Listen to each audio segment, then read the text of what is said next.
Okay, a good word. So this week's parsha we had something very interesting story that Yosef put money when he kept Shimon as a hostage, kind of, and he said that you can go and bring Binyamin, but he also put money. Yosef put money in the bags, a lot of money in the bags, and they were shocked afterwards to hear that. And it's a very strange story. Why did he put money in the bags? In order to, to shock them and to hurt them. I mean, what was the purpose of the money that he hid in their bags? And so I've heard, and I think I've heard it for money too, but I'm not sure because I didn't find it back.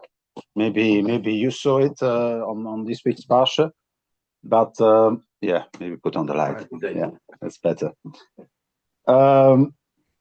We should not forget that Yosef was actually sold for money when he was captured, and the brothers were willing to sell their own brother Yosef for money, and it means, in other words, that actually Yosef saw his brothers as people who are what we call in Yiddish Geldfressers. So they wanted to make money, and when they got money, they were willing to give up a brother just for the money. And so when they came, he wanted to check if they are still on that level. And so what did he do? He kept Shimon, and then he gave them money, a lot of money probably, that were hidden.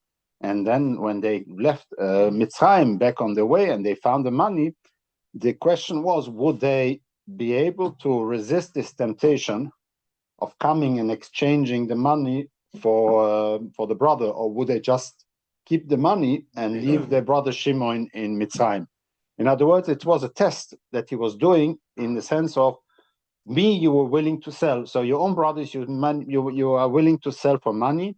Now Shimon is also in captivity. Will you just think to yourself, yeah, but it's Kedai, the money, to keep the money and leave Shimon there? Or will you come back and redeem Shimon with Binyamin?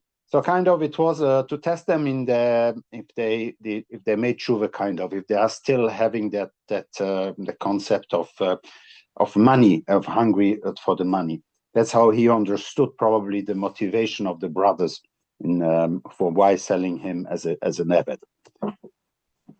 Okay, Chanuka. I'm just going. Yeah. Question about the parasha.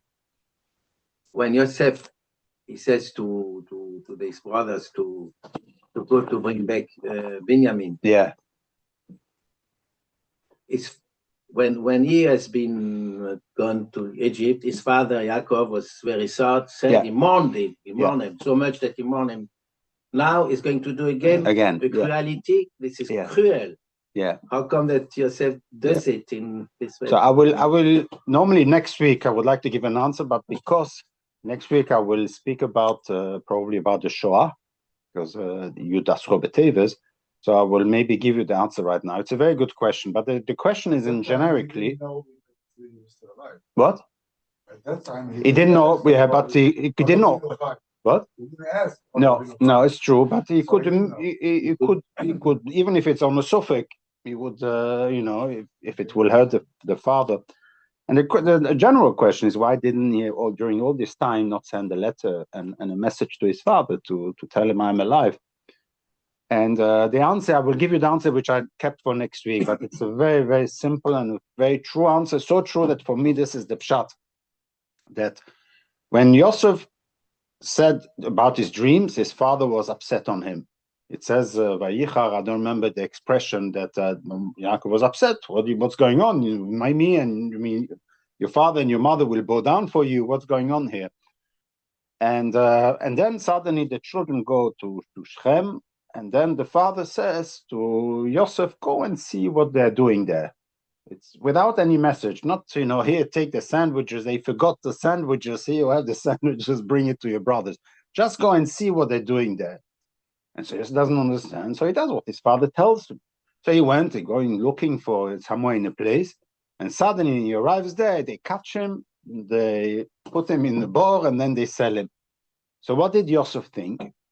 That it was by purpose. That the father was part of the plot.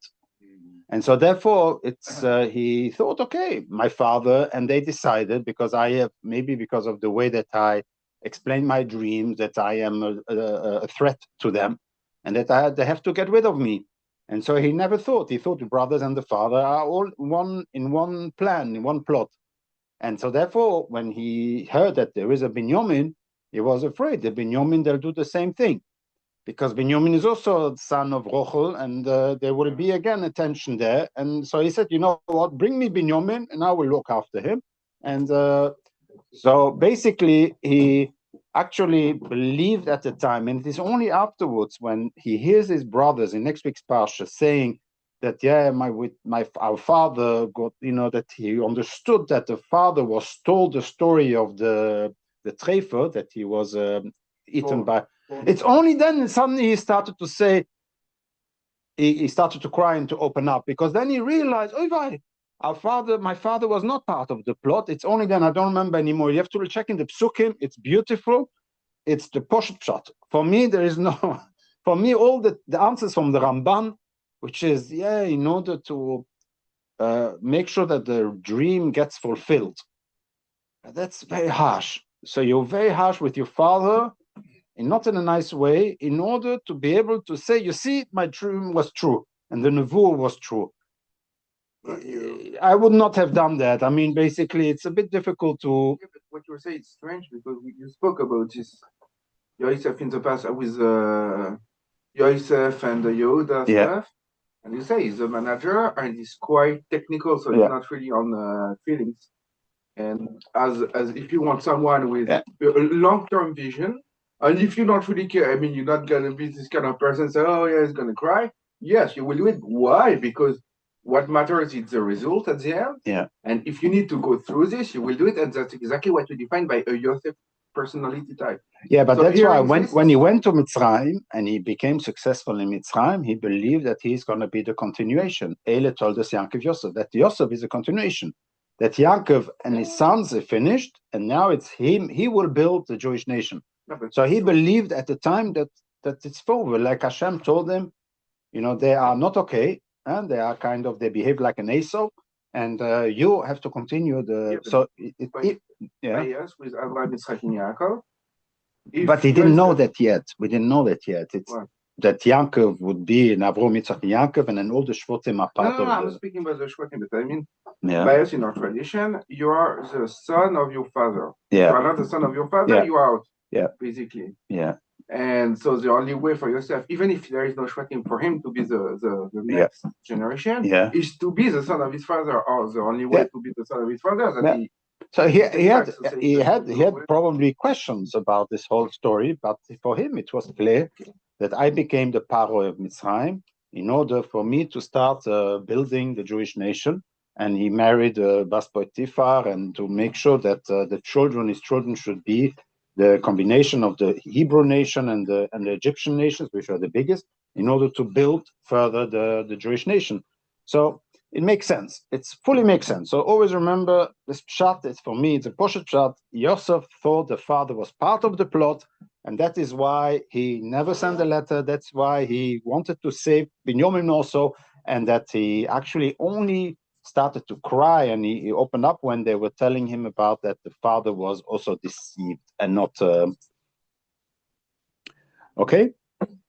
So it answers your question. Now, Chanuka, just a summary of the different opinions that are explained about Chanuka. Chanuka, the assumption, a bit of a childish assumption, unfortunately, is that the reason why we do Chanuka is because the nes of the shemen of Chanuka, and therefore it was why 8 days, because the nes lasted for 8 days. That's the normal general belief, and that is how we always were raised up in believing. And then, of course, because of that, the Beis Yosef asks a fantastic question: why 8 days? Because only 7 days. Because one day, the first day, was not a nes, and so the question: why 8 days and not 7 days? There were 6 camps, right?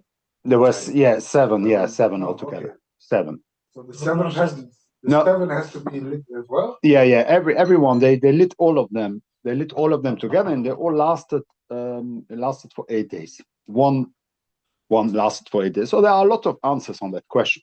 Some of them is that the girsa in the sheiltas we have a girsa that they didn't even have enough for 1 day. So not liyom echad, but even afilu liyom echad. It was a small.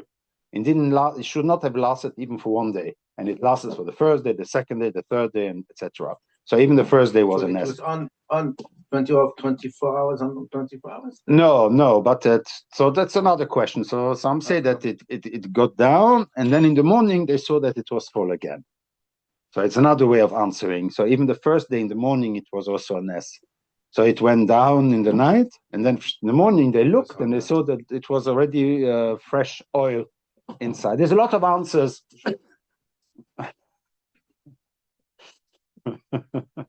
Yeah. So there are a lot of answers on this question. But the Or HaShulchan, he has a different approach. The Or HaShulchan, he actually says the following. He says that, and we see that from the early texts. So there's not a lot of text that we know about Chanukah. We have the Gemara, our Gemara, my Chanukah. Then we have a Megillas Antiochus. There is also Megillas Antiochus, which actually describes the story as is described in Chazal. And then you have also the Sefer HaMaccabim. You have a Sefer Maccabim Aleph, and you have the Sefer Maccabim Beis that describe the events that happened during the Hashmonaim. And then you also have Josephus Flavius, who actually also a little bit describes what happened. And when you look on the other sources, the Sifrei Chitzonim, there is first of all no mention at all of a nest of the Megillah of the menorah. So they don't describe the nest of the menorah at all, and they also don't describe the mitzvah of lighting candles. So they weren't there. They weren't in Beis Hamikdash. Joseph Flavius. They saw the Hashmonaim against the. No, he lived afterwards. No, Joseph. No. But he lived in Eretz Yisrael. He lived in Yerushalayim, I think so, and he experienced the Churban Abayis. So he lived about 200 years after the Hashmonaim, and he lived and he saw the Churban Abayis, and he describes that there is a Yom Tov of Chanukah for 8 days. He describes and he says it's called the Yom Tov of Light, something like that. And he says, I don't know why it's called the Yom Tov of Light. Maybe because the Jews went mi'afelo le'oiro. But le'oiro, if anybody, any child, if you would hear somebody telling you it's the Chanukah is the Yom Tov of Light, you would say, yeah, it's the Yom Tov of Light. Why? Because we're lighting candles. So what do you mean you don't know why? You should have said yes, because we are lighting candles every night. So we are busy with light. And remind that in the time of Josephus, there was no mitzvah yet of lighting the candles. And the lighting of the candles seems to be something that started after the Churban Abayis. Okay? So the lighting of the candles did not start like the Rambam says straight away. There are some who want to be medai that even the Rambam agrees with that. And so they go into the Rambam and they take each word and they are seeing, no, it's only the beginning that they decided for Yom Tov, and this Yom Tov later on became a Yom Tov of lighting candles. That's when they lit 8 and not 6. What? Sorry? That's when they lit 8, not 6. Yeah. And there were 8, yeah. There is Rav Kook, by the way. Rav Kook wants to say that the reason why 8 and not 7, like 6 plus 1, is because we have otherwise we will have to make a menorah of 6 and plus 1, and then it's an issur to do a menorah of 6 plus 1, because there is an issur on loisas and not to copy loisas on iti, that you're not allowed to copy the Beis Hamikdash. You're not allowed to copy anything of the Beis Hamikdash. You're not allowed to copy for your own use. You're allowed to build it for the Beis Hamikdash, but not to copy it in your home. The Sasun Noisi, there is also in there, you're not allowed to do the Kruvim, and also part of it can also be the Menorah, and so you're not allowed to copy the Beis Hamikdash and all the Kelim of the Beis Hamikdash. Some explain that even the Luchos, why we make the Luchos in a round and then a bottom and a shape, or some of them make like that, roundish and square, is in order not to copy the real Luchos, which were either square or round. But so we do half. Normally, we do half rounded on top and flat on the bottom. So then we are Yoitze alle Shittes. What? That's square. Square, yeah. That's why they do the menorah also. Oh, yeah, that's another reason. There is why do Chabad do taka like that? So basically, the Rambam clearly held that the menorah was like that and not like that. So if you're not allowed to copy. Sorry? If you're making a 9. No, but you make 9, or like 9 instead of 7, then it's okay. You didn't copy. There's another reason, which is a political reason, is that Chabad was afraid because the symbol, the logo of Eretz Yisrael is the menorah. Seven. What? Seven. And a 7, but it's a menorah which goes round. The Jews in general. No. In Israel, the stamp whenever you see the Medinat Israel, you see a menorah, the symbol of the menorah. It was a symbol for the Jews before the Mogen David. Yeah. But now the Medinat Israel, they made it as a logo. What is the logo of the Medinat Israel? You already have the Mogen David, it's the flag, but the symbol, the logo of the Medina, the Knesset, is the menorah. You will see it's a rounded menorah, and he was afraid that people will think that Chabad is a representative of the Medinat Israel because they go around with the logo of Israel. And then he didn't want that. He wanted it to be a religious item. And so he used the Rambam's opinion to that it was straight. Rambam, he didn't say it was not wrong. Yeah. He just found like he didn't put the very good. Very good. Yeah, I also thought so. Yeah. So we don't know why he put straight line. So they found the Rambam, the Ksuvim, they found in the Geniza, from his own hands of the Rambam, and he made straight lines. No, he didn't put lines. There is you have the flowers, but there is no lines. And Yeah, there are lines. There are lines. I'll show you. There are lines. Yeah, there are lines. Yeah. No, there are lines. I have the pictures here. There are lines. But so I thought that it's just he was like an engineer, just making lines, and didn't want to start doing rounds. But afterwards, I saw that the son of the Rambam, Rabbi Avrom ben Rambam, clearly says that his father held that they were straight. And there is a bit of eye from Rashi also that the menorah was straight. This is a picture of the Rambam. This is a picture of the Rambam. This is a kind of nearly a copy of what the Rambam did in his own writing. It's not exactly that. We are not really using this one. We don't know. We are not using it because it's a Chanuka. It's not a menorah of the Beis Hamikdash, so we can do whatever we want. You have a lot of Chassidim that they have a flat. They don't even have they have flat on the floor and and with a big round, these menorahs. Yeah, you've seen them. They are silver thing like that. And then you have a line, and then you light each candle. Horizontal. Yeah. Non, c'est pas en hauteur et il n'y a pas de branches. Il n'y a pas de branches. Yeah. Je sais pas, c'est parce que c'est pas, on ne doit pas essayer de reproduire la menorah. C'est pour ça qu'on appelle ça une Chanuka et pas une menorah. Nous, on appelle ça une menorah. C'est pas. Comment? C'est une Chanuka? Ouais. C'est-à-dire, ouais. Of course, you're not allowed to take proof from that. Chandelier. The Romans put on their walls. So there is a lot. I gave a whole shiurim, a lot of times I gave on that subject. Yeah. Yeah. From the Vatican? He didn't see the menorah, otherwise he would have told us, because this is a famous machloikes, whether it was round or it was straight. There is even another way you see always pictures that is round and then a line that held it together. There was a horizontal. That's the one of the Rambam. Yeah, you see it. So you see it. It's more an engineer picture. Okay, I agree. But the son of the Rambam, Rabbi Avrom ben Rambam, writes clearly that the father held that the menorah was straight.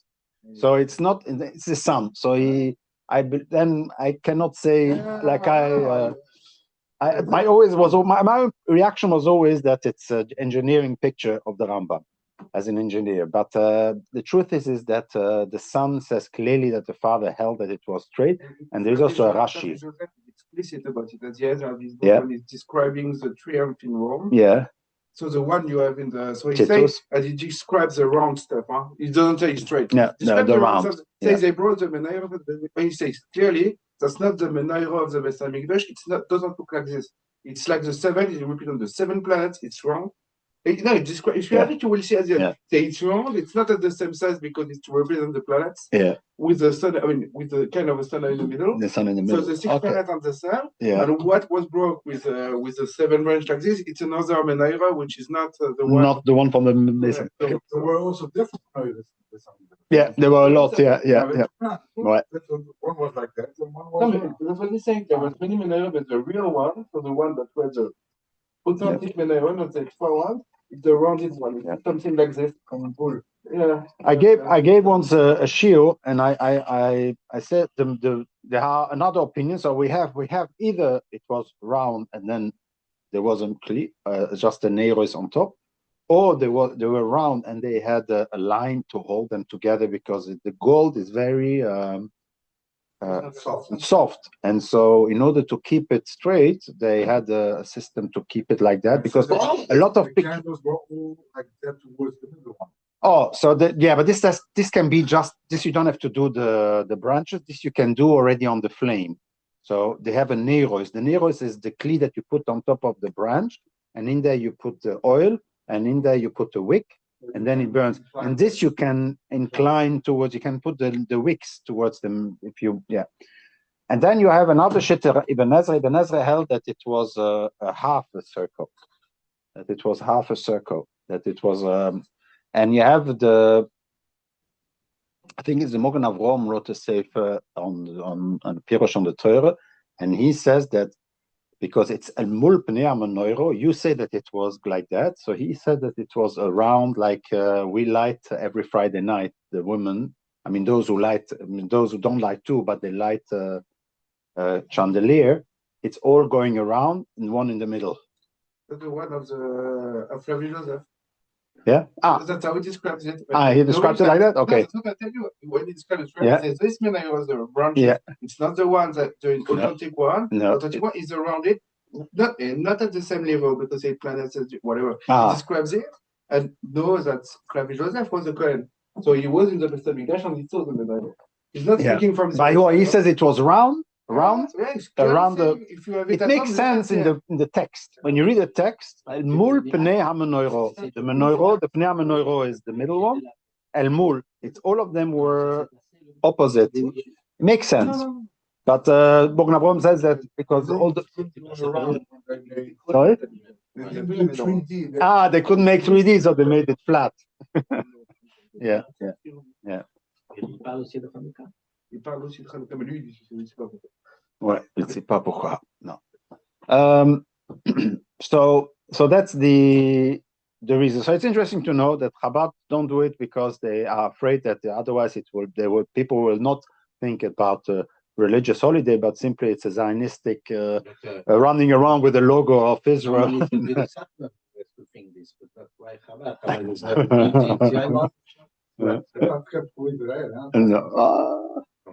Ils sont plus proches.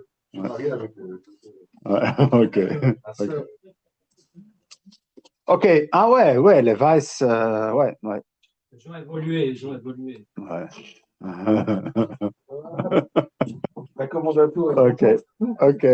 Okay. So basically, the Aruch HaShulchan says that since in all the Sforim, there is no mentioning of the Nes, and there is and therefore he believes that the real reason they did 8 days is how it's written Taka in the Maccabi, that the 8 days of the Yom Tov were decided already by the Hashmonaim. So the Hashmonaim said, let's make a Yom Tov of 8 days. Why 8 days?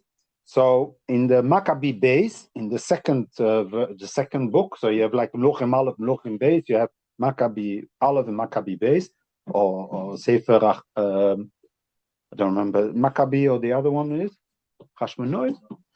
Sefer Hashmonaim, I don't remember anymore the book, the names.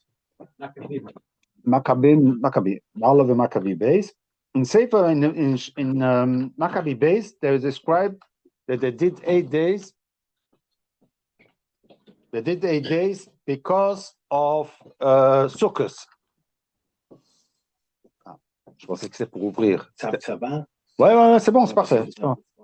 Okay. That actually it says, Vayochoigu Chag Lashem Shmoinas Yomim Kimei Chag HaSukkos. So that's what's written in Sefer Maccabi base. Now, you have to, because it looks like it's a posuk from Sefer Torah. It's not the Maccabi Svorim, the two Svorim Maccabi are not part of our Tanakh. Okay, they have not been accepted in our Tanakh. We actually lost them. We lost them, all those books, and it is through the Christians. They kept all those books that we still have them. And but we don't. What? Sorry. Who wrote them? Oh, so we don't know exactly who wrote them, but very probably people from the time of the Hashmonaim. At that time, it seems like people of that time. The Megillas Antiochus seems to have written maybe by the Goinim, in the time of the Goinim. Which from the Christians? Or? What? No, Megillas Antiochus is the book that is printed always in the Haredi branches because it follows completely Chazal. So it seems that's what they want to say, that it was written after Chazal. You understand? So it was written by the Goinim in order to make sure that it fits with all the stories of Chazal, the Megillas Antiochus. But Megillah, the Sefer Maccabi and Maccabi Aleph and Maccabi Beis is, we don't know, it seems to be have written before, and it does not correspond at all with Chazal. So the story is not the same story, in the sense that, especially the religious part. So there is no mentioning of a Nes, and there is no mentioning of a mitzvah. But the reason why in Maccabi Beis it says, why is V'yechoyu Chag Lashem Shmoinas Yomim Ki Mei Chag HaSukkos, and he says Vayikchu Arvei Nacha V'Kapos T'morim. They even took a lulav and arovas during those days, and they were shockling lulav on Chanukah. So it's a very interesting thing to know. And based on that, sorry? You don't have a season problem to have Yeah. You have a season problem. Yeah, I don't know. Very good. Yeah. Pesach Sheni. Yeah. Yeah.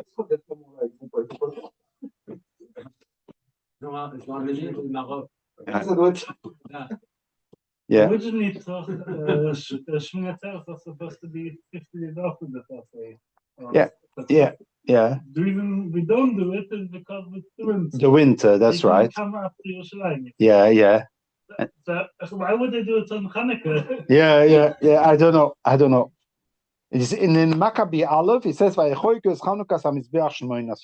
it's simply because to do it, it says, Vayitzaba Yehuda v'ochi v'chol ka'al Yisrael lochuk es Chanukas hamizbeach b'yoyim ha'chamisha v'esrim l'chodesh Kislev shmoines yomim midei shona b'shona b'halal v'toidel Hashem. So it is a Chanukas hamizbeach. So you see also here, it brings down, כאשר דורש Moshe es seir achatos v'hine soirer v'lo yochal ממנו ish, kein also shloime ba'kriva es korbonoisav l'Hashem shmoinas yomim. So also there is the 8 days. So because of the 8 days that Shloime did Miluim for 8 days, then also they did Miluim for 8 days. So it has to do with the Locho Kimono. That's why there is a letter that they wrote. You have to understand that Chanukah was also very controversial because it was a Zionistic movement. And a lot of Jews lived already in Chutz La'aretz, in Egypt, in Alexandria, and etc. And then those Zionists up there, they make trouble with the post. Leave them alone. What do you? No. They made trouble. They made a war. They won a war, and they were lucky to win the war, because afterwards what happened with Bar Kokhba, we know what happened. And so the Jews in Alexandria said, "Well, you troublemakers, you Zionim, leave it alone. Be quiet. Keep the Torah mitzvahs as normal." And so they did not want to do the Chanukah in the beginning, and then and therefore they had to send letters. V'shoalnu mikem lochuk imonu to lochuk imonu es Chanukas hamizbeach b'yerech Kislev. So they tried to convince the Jews from Alexandria to actually that's a Maccabi, also Maccabi. In the Maccabi Hashmonoim or Maccabi base. Maccabi base in the first Perek already. Perek and beginning of the Or Chanukah Mizbeach. So this is a letter. I think Chanukah. It's actually the Hashmonoim base or Maccabi base. It starts off Hayehudim Asher BiYerushalayim uBe'eretz Yehuda LaAcheim Hayehudim BeMitzrayim Sholom VeYesh Harav. So it sends the letter. This Maccabi base is a letter from the Jews of Yehuda to the Jews that are living in Mitzrayim. So it's a letter to convince them, please join us in the celebration. Ouais. Ah. Ça doit être au même moment.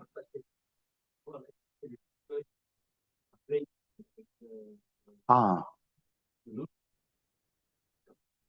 Quelle autorité a mis son temple Chanuka? C'est qui l'autorité? T'as raison. I don't know. So the question is, were there already the Zugos? Was the Torah Shabbal Peh already Pashtis? Yeah, because that was already after Megillah. Yeah. So Pashtis, who was the king? Ouais.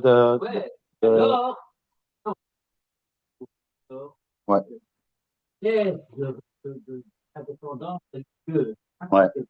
Yeah.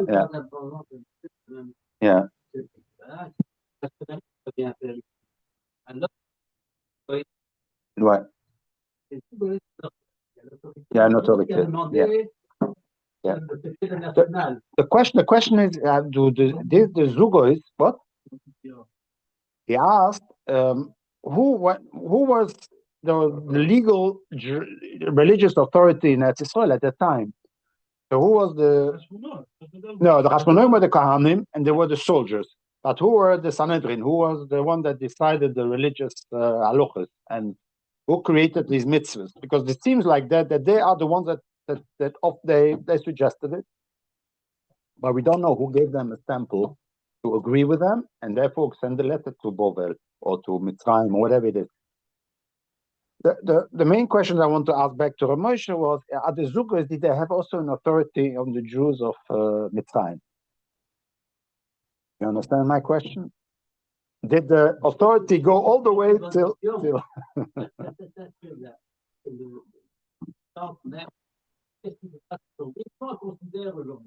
Yeah. Accepté. Sur ta question, maintenant, va venir cette réponse. Est-ce que c'était accepté automatiquement que eux avaient l'autorité? C'est pas clair. C'est pas clair. Et tu vois ça, there is a chance that the question is, what did they do at that time? Did they agree with that? And if yes, then why didn't they not send the letter to? Why did the Hashmonoim, which were not the big Rabbonim, Hashmonoim were not Rabbonim, they were not the religious authority, they were Kohanim, and they were soldiers, but not the Rabbonim. So it's very interesting. The Rabbonim here are not included in this story. I need to bring another story of this church. They're saying why we have, if you listen, if you bring the story, the way we like is because they came in the big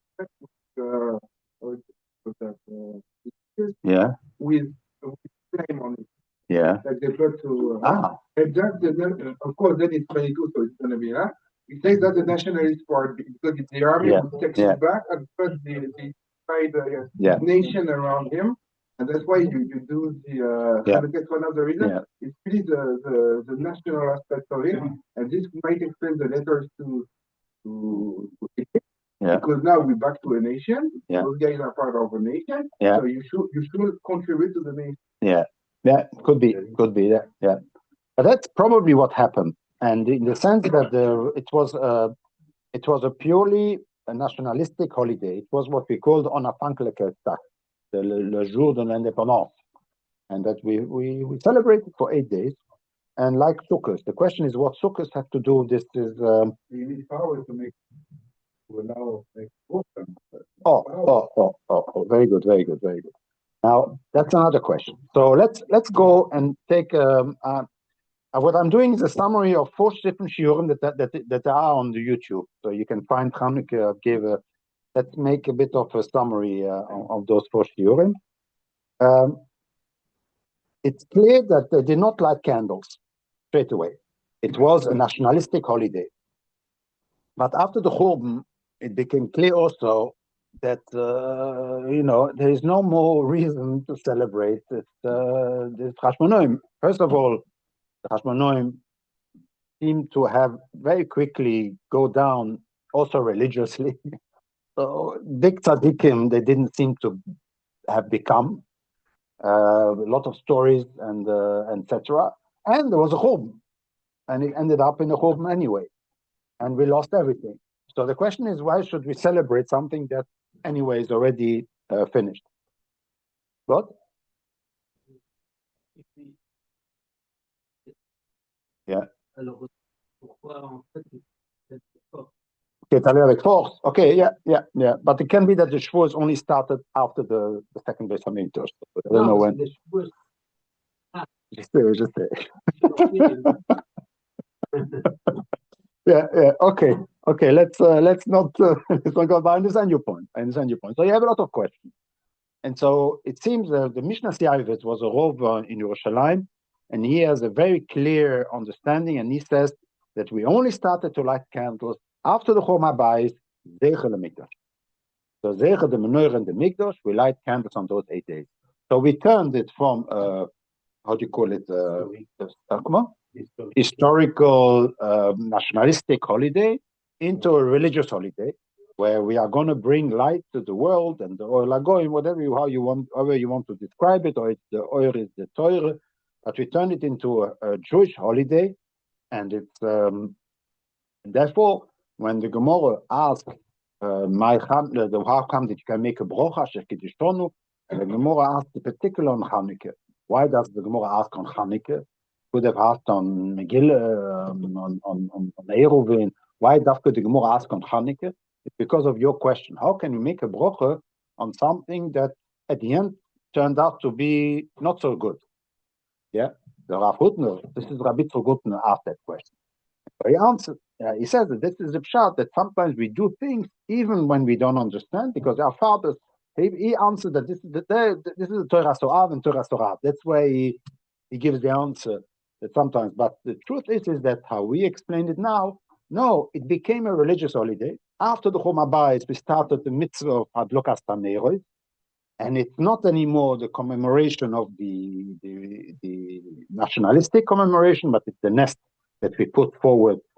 And of course, the Alanissim that was already instituted by the Anshe Knesset Agdoilo, or it was after the Anshe Knesset Agdoilo, but by the Chazal, it stayed.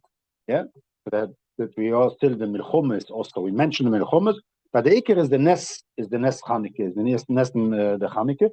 Because what is the Nes Chanukah? Why didn't what is the 8 days of the Nes Chanukah? So the Or HaShulchan explained that there was a Nes. It's not that there was no Nes, but the Nes is not the reason why we did 8 days, but the Nes was only to confirm, Hashem min Hashemayim confirmed to the Chashmonoim that your idea to make an 8-day Yom Tov, we agree with you. So Hashem made a Nes that the light, one light lasted for 8 days. So Hashem agreed to that. So, yeah. Then I told the story. I told you. Yeah. I think it was where. Exactly. We came back for all the Rabbanim holidays. Actually, the idea of Chanuka was already the kind of what we need, what they could, but it was already there. And they tried to do it. But the story of Chanuka, the idea of the light on the top, but also that Hashem helped when we are poor and then this idea was incarnated, I don't know the word in English, but it was in this story of Chanuka, which means like the wheat, winds against the sun, etc. He says that's not, from the outside, it doesn't look natural. And say all the idea of this holiday that has no place to be, so it was every day, or let's say once, could be really put in this story. And all the idea of doing Hanukkah and also the vision of it is not actually the fact that it happened. It represents exactly a holiday that had no place in that very moment. He's claiming the same about Yom HaTzmaut and Yom Yerushalayim. All the stuff, and he brings it afterwards. Let's keep that. Yeah. That's the idea. Okay. No, in reality, lighting a candle was always a symbol of. What you're saying is that the Manitou, we celebrate on Hanukkah the possibility, the fact that there is such a thing, that the weak can overcome the strong, and that there is Hashem helps us. And this holiday was already in Israel, but had no specific day because there was nothing to really personalize at that point. It came, so we'll come back to that.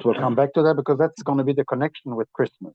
So there's a connection between Christmas and Hanukkah, which I will soon give you. Unless I don't know who is behind. It's not. Okay, good. Yeah. So basically, where was I? So Dor HaShulchan holds that they decided on 8 days, and therefore the nest of the menorah was kind of confirming. It's clear that the Adlokas HaNeros that we do at home started only after the Churban Bayit Sheni, that Chazal turned those 8 days into a Yom Tov, that we celebrate the Teva, we celebrate the nest, we celebrate the Kedusha Shepat Teva. You can, however you want to describe that. And what? Sorry? Yeah, Yeah, because Josephus never mentions it, and he doesn't know why we call Hanukkah the light, the Chag of the light. And Hoyred, it's clear why. Why didn't he? Elamai, in the time of when he was a child, he never lit candles on Hanukkah. Yeah, and it's not me. It's also the Mishnah Yavet. It is one of the Gedolim in Yerushalayim that also claims there's a truth on that, and he claims very clearly that it starts. And he has proof. And my son sent me another document, I forgot even from whom, that also is Medai from the Rambam also. Although in the Rambam is Mefurish not like that, but he wants to say that Adlokas HaNeros was starting much later. So big that Yeah. But it's Beis Shammai and Beis Hillel. Not Hillel and Shammai were still in the Beis Hamikdash. So it must have been Beis Shammai and Beis Hillel. Yeah. And that's why. Let's maybe go back to what is the machlok between Shammai and Hillel, and Beis Shammai and Beis Hillel. So there are some who want to say that these 8 days were always already a holiday. And why does Manitou say that? Probably is there is a Gemara in Avodah Zorah. There's a Mishnah in Avodah Zorah that says that the Romans, the pagan Romans, Avodah Zorah, the Romans, not the Christians, but the pagans, they celebrated. There were 8 days. They celebrated before the Tkufas Teves and 8 days after the Tkufas Teves. Tkufas Teves is the 21st of December. Today, I think, we in our calendar, and 8 days before and 8 days after. And why did they celebrate 8 days before and 8 days after? It's because Odom Rishon, if you assume that Odom Rishon was created in Tishri, let's assume that, not on Nisan, but in Tishri, the world was created in Tishri, in Elul. Then after the Chet, suddenly Odom Rishon started to realize that the nights are getting longer and the days are shorter and shorter. And he got nervous. He said, because of my head, the world is going back to Toyu Voyu, to Choshech. Al Pnei HaTorah. The Choshech, the Toyu Voyu. What?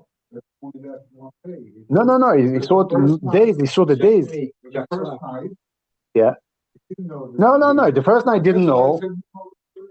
Yeah, exactly. And but then, okay, there's a lot of different Ma'amar Chazal. I understand what you're saying, but basically, if you think, and then he saw the night getting shorter and shorter and shorter, and he thought that's it. The night will go to going back to the Toyu Voyu, and so he got very nervous, and so he got so nervous that he started to fast and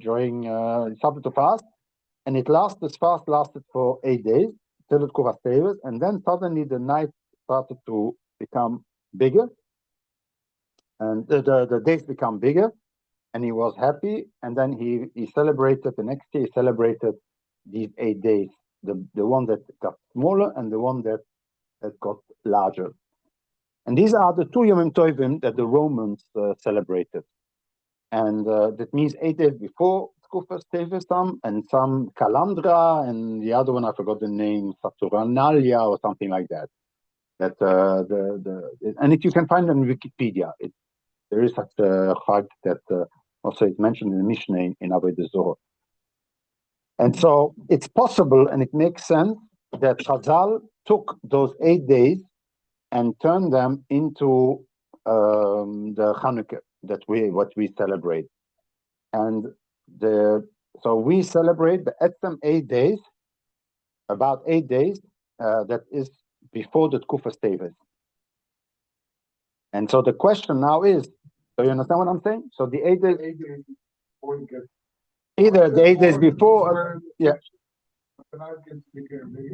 Oh, so we don't know. There are two Yom Tovim of 8 days. One of them that is what? We don't know. It seems how we do it in terms of our calendar. It seems that it is at the lowest, so it's still going down before the Tkufa. So it's still going down. So it makes sense that this is the Machlokes between Beishamai and Beis Hillel.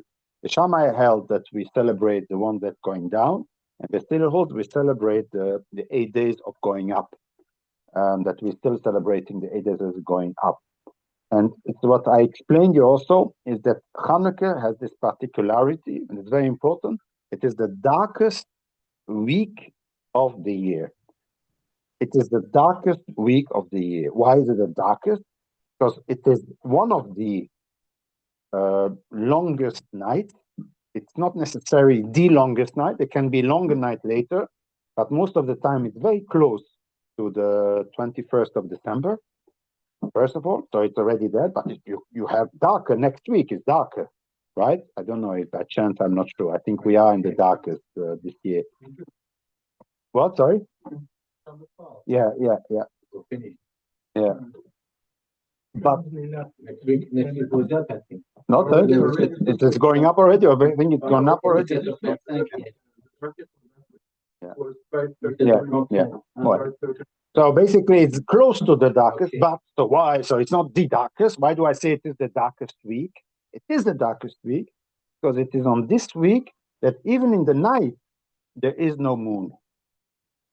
In the night, normally, okay, it's dark in the night, but when you have a moon, then it's not so dark. But Chofei is the last week before you can see the moon again. So it's like the last week where you hardly see the moon, and it's going to be based, the base that you can, till Gimel you can already say a brocha, but on base you can't say Be'etzem a brocha. So basically it's the darkest week of the year. Okay? The darkest week of the year because it's one of the longest nights, even if it's not the longest, but it is the darkest night also. So if you have both in Tammuz and in Eichus, so together it is the darkest week. So it makes sense that we celebrate the light because of this period. And that is what happened also with the Christians. So when Rome became a Christian nation, so they took their holiday that existed already, and they believed that Yosef Ish, JC, was born on the Tkufas Teves, which at the time, and I have a proof, I have made the whole calculations with the calendars, that it was Tes B'Teves was the Tkufa at the time, and the Tkufa was on the 25th of December. So I have a proof that it was on the 25th of December, and that 25th of December, in other words, until 8 days is the 1st of January. So I took the 25th because it was already before. Yeah. Pagan, So the Tkufa, that's the Tkufa. That was the 8 days of the Tkufa till. So people say he was born the 6th of January. Yeah, but that's because it's the Tkufas Teves. So there's a lot of. If you want, I can give a share. There's a big confusion about that. So I have a video on that. If you want, I can send you where I explain the different opinions. The one that held it on the 6th of January is the one that held because he was born on the Tkufas Teves. And Tkufas Teves, when you go back in the calculations, it falls on the 25th of December in the calendar of Julius Caesar. right? And that date got whipped. You understand what I'm saying? What? Because the whole calendar changed, but we kept the 21st, 25th. So there is a correlation between the Chanuka, which we celebrate because of the darkest period of the year, and indeed also the 25th is also the 25th of December, which used to be the Tkufa at the time, and therefore they celebrate it as well. They turned the Avodah Zarah Yom Tov into a religious Yom Tov, which is his birth and his Mila. The Mila is on the 1st of January. That's astronomical, possibly, yeah. It's the sun. That's why. Now there is so that's the link with Christmas. Okay, there is something very interesting that I wanted to say is what the Megillas Antiochus want to turn it into a religious holiday as well by saying that the Yevonim didn't let us have Rosh Chodesh, didn't let us have Shabbos, and not Bris Milah. And so that's a very interesting thing. I wanted just to give a perspective from the Yevonim. So, okay, we know that for us this is the basic, but why did Taka the Yevonim have a problem with those three mitzvahs? So I will start with the one with Rosh Chodesh. That's the easiest one. Rosh Chodesh, if you look up in Wikipedia, there is a holiday.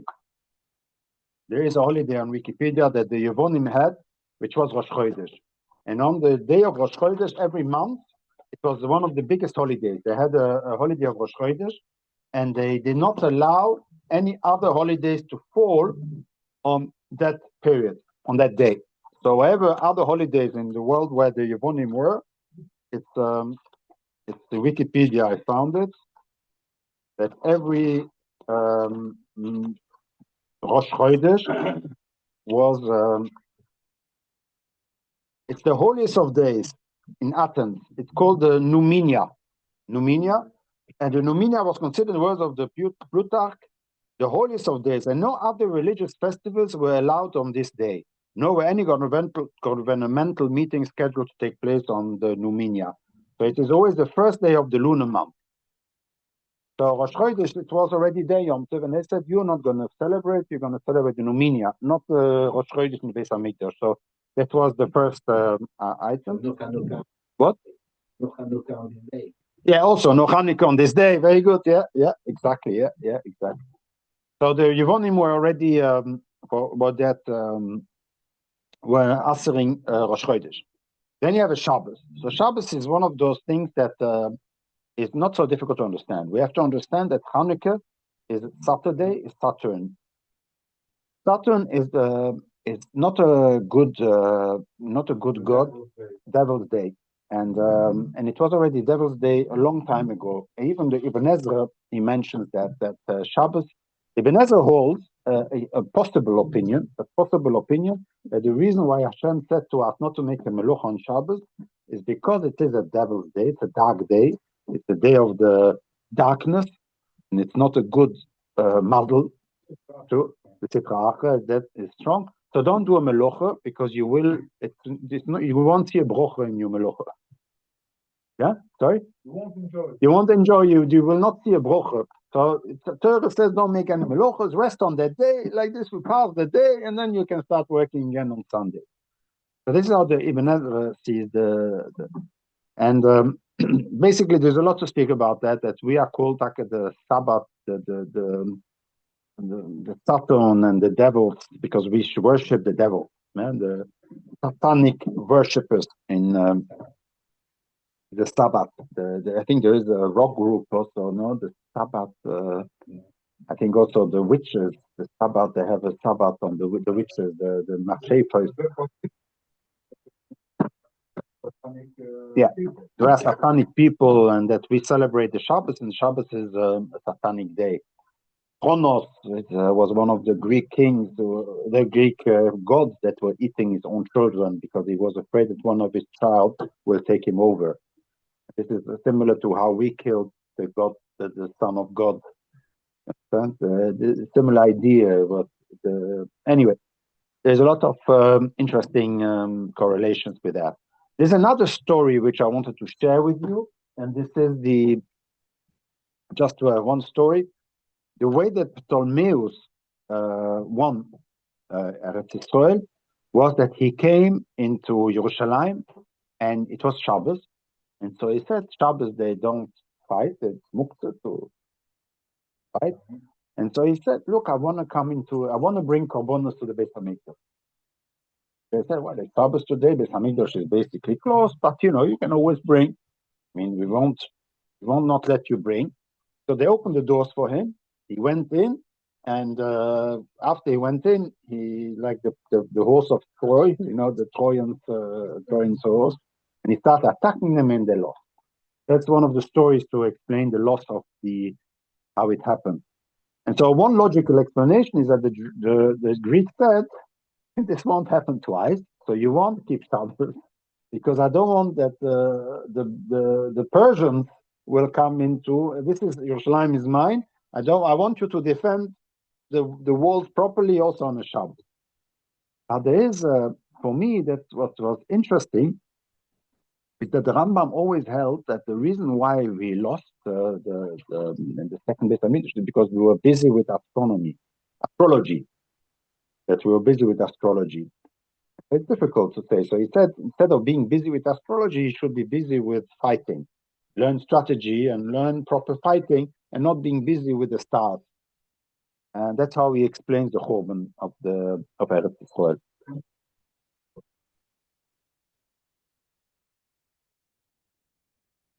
And it was the second Beit HaMikdash. I think so. Second, yeah. For the reason why we lost. No, but we're talking about the beginning when you. No, because you're talking about when did we lose? So we had the Beit HaMikdash, but then the Romans came, and a lot of people, the Yevonim, and still Beit HaMikdash was still there. The Chor Mabayis happened much later, but how did we lose our independence? So the first independence we lost was because of Shabbos. And so possibly the pshat was, that's my Ariporush Chiddush, is that the Jews, the Rambam says that they go in astrology, so they looked up and they saw nothing will happen. So if nothing will happen, then it's not a sakona. It's not a sakona, there's no pikuach nefesh. There's no pikuach nefesh, I'm not allowed to be mechal Shabbos. I can't fight him, but they let him in. Anyway, nothing will happen. And then they read in the stars, nothing will happen. And so they didn't think of fighting, and so therefore they actually let him in, and they were convinced nothing will happen, and why not? They went entered, and therefore so that's how I want to explain how the Rambam. Why did the Rambam say that it's astrology? Because they should have fought on Shabbos, but they believe that they don't have to fight. They didn't have to be careful. Yeah, that's what the Rambam said. Anyway, he gave a critique on that part. And then you have the Bris Milah, and Bris Milah is the third issue. And what we have to understand is the reason why Bris Milah, the Greek, did not want, is because they believed in the beauty of the human being, and that the perfect human being was where the penis is covered with the orla, the skin. And it has to be covered, otherwise the human being is naked. And the beauty of the human being is when it is covered. And so therefore they said to the Jews, if you want to have a nice position, you want to be able to do business with big corporates, then you have to make that business in the gymnasium. And in the gymnasium, a Jew that is cut because he is naked, although for them, a penis that is covered with a skin is not naked. A penis that is uncovered is a nakedness. When you see the glands, it's a naked. For them, in the Greek culture, that's how it used to be. And so a Jew that was... Yeah, but it's covered. At least it covered. Yeah, but it covered what had to be covered. And so they said a Jew that comes in and he is naked in the sense that the gland is not covered, it's a horrible thing. It's not allowed to enter. And so you did not have the chance to grow into the society. And so people tend to, what the people used to do is they used to make brit milah, but they did not do priya.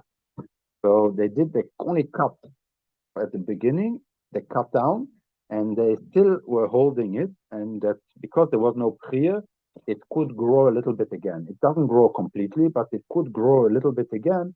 And so the milah was still covered.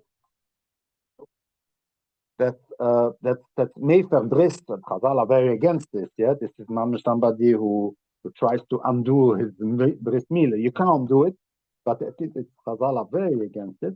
And in order to avoid this, Chazal said that if somebody does not do priya, then the milah is not a milah, and we pass them like that. A milah without a priya is where the skin is when you have a skin that covers, yeah, and then when there is an erection, then the skin opens up, yeah, and it pulls, and when it's finished, it goes back. Now that second part here is very tight. It's quite tight when by a baby, it can, in any case, very tight. And so when they cut here, this skin still remains over the gland. There's always a little tiny membrane that remains. And we in Europe, the moil has a nail, and with the nail he tears it open. Membrane. It tears it open, and once it tears open, it won't grow again. But it's very tight. It's like jumps. For the world makes a difference? I think in America, my brother-in-law told me in America they do it with one cut. They manage to do both. It depends where you cut, how you cut. I think that they cut from the other side of the penis where there is a lot of strings like that, where everything starts off from there. And if you cut there, then it automatically jumps. It doesn't stay. In America, they manage to do it with one cut. In Europe, we do it in two cuts. There's all hakira if one moil can do and the other one can do the peer, it's like other Shabbos. We pass them that it's a ma'akev. And some want to explain that Chazal were ma'akev it. So because there is a Chazal that said that Avraham Avinu did not do priya. Avraham Avinu did only milah. Very difficult. They only start to do priya from Yeshua. So there is a proof that it seems that the priya is more of a political statement, not to be misyaven to the Yevonim. You understand what I'm saying? Not to Hellenize. That not doing priya is a Hellenization of it. Alone, or the form of English? Yeah. It's just take a blow? No. It's just the outer part. The outer part of the milah, but there was still a membrane that covered eventually. Maybe after a while it goes out. Yeah, I don't know. But there's a famous apparently a statue of somebody who's a boxer, a bronze statue, a Greek, and there I checked and I didn't see it. But when you look on his penis, you can see that they used to fight. They used to put the string around the orle, tight it so that it should not flap open, because then everybody would be shocked, like the nakedness. You understand what I'm saying? So they used to, because fighting then he was moving a lot, and then the foreskin could unreveal the gland. That was their problem. That was their problem. All the rest is okay. Yeah, all the rest is okay, but just not to be that naked. Yeah, we believe that the bris milah is really to perfect the human beings, and tonight starts the 8th day of Chanuka, and we have to realize the 8th day of Chanuka is always Chanuka in the forum. It's written so many things about it.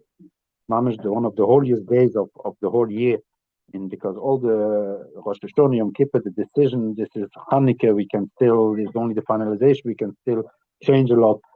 So basically, the 8th day is really something which is important to realize, that the 8th day is the day where the perfection of the world of the Tikkun Olam we celebrate.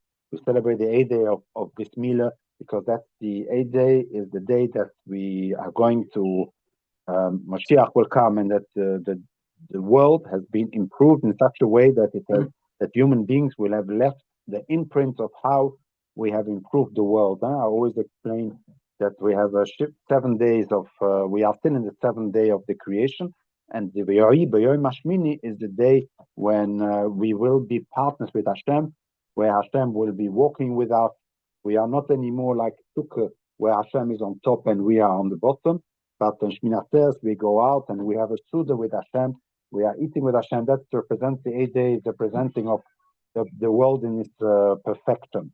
And that's why the Zois Chanuka is a very special day, and we should try tonight.